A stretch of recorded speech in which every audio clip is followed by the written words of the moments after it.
કેન્દ્રીય ગૃહ અને સહકારિતા મંત્રી અમિત શાહ આવશે રાજકોટ। 22 સપ્ટેમ્બરે રેસકોર્સ મેદાન ખાતે યોજાશે ખેડૂત સંમેલન। જિલ્લા કક્ષાની 7 સહકારી સંસ્થાઓની સાધારણ સભા પણ યોજાશે। રાજકોટ અને મોરબી જિલ્લાના ખેડૂત અને પશુપાલકોને મોટી સંખ્યામાં હાજર રહેવાનું જોવા મળી શકે છે। 25,000થી વધુ ખેડૂતો અને પશુપાલકો રહેશે હાજર।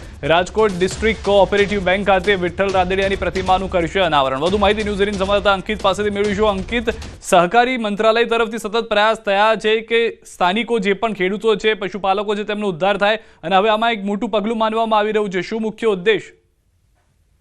ચોક્કસ સિદ્ધાર્થ, ખાસ કરીને વાત કરવામાં આવે તો કેન્દ્રીય ગૃહ અને સહકારિતા મંત્રી અમિત શાહ છે તે 22મી સપ્ટેમ્બરના રોજ રાજકોટ ખાતે આવી પહોંચવા છે અને અંદાજિત બપોરના 2 વાગ્યા બાદ તેઓ રાજકોટના હીરાસર એરપોર્ટ ખાતે આવી પહોંચશે અને ત્યારબાદ બાય રોડ તેઓ રાજકોટ ખાતે આવી પહોંચશે। સૌપ્રથમ રાજકોટ ડિસ્ટ્રિક્ટ કોઓપરેટિવ બેંક ખાતે તેઓ વિઠ્ઠલ રાદડિયાની જે પ્રતિમા છે તેનું અનાવરણ કરશે। તો સાથોસાથ ત્યારબાદ રેસકોર્સ મેદાન ખાતે કે જ્યાં રાજકોટ જિલ્લા તેમજ મોરબી જિલ્લાના જે ખેડૂતો છે તે હાજર રહેવાના છે, મોટી સંખ્યાની અંદર પશુપાલકો છે તે હાજર રહેવાના છે। આ તમામની હાજરીમાં જિલ્લા કક્ષાની 7 જેટલી જે સહકારી સંસ્થાઓ છે તેની પણ સાધારણ સભા છે તે યોજાવાની છે અને આ સભાની અંદર પણ અમિત શાહ છે તે હાજરી આપવાના છે અને અંદાજિત 25,000થી પણ વધુ।